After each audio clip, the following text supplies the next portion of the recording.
నమస్తే, welcome to Andhraprabha. నేను తేజస్వి. యువగలం విజయోత్సవ జైత్రయాత్ర సభకు టీడీపీ ప్రత్యేక రైళ్లను ఏర్పాటు చేసింది. రైల్వే ఉన్నతాధికారులతో మాట్లాడి 7 ప్రత్యేక రైళ్లను నడపనున్నట్లు తెలిపింది. ఈ నెల 20న విజయనగరం జిల్లా భోగాపురం సమీపంలోని పోలేపల్లిలో భారీ సభ ఏర్పాటు చేసేందుకు రెడీ అయింది టీడీపీ.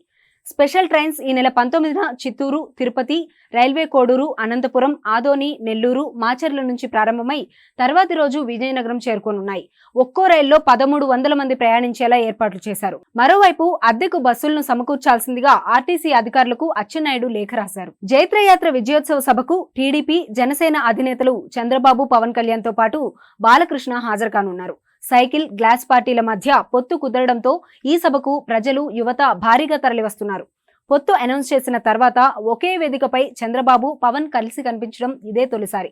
ఈ నేపథ్యంలో రాష్ట్ర నలుమూలల నుండి ఇరు పార్టీల శ్రేణులతో పాటు అభిమానులు భారీ ఎత్తున సభకు తరలివస్తారని అంచనా.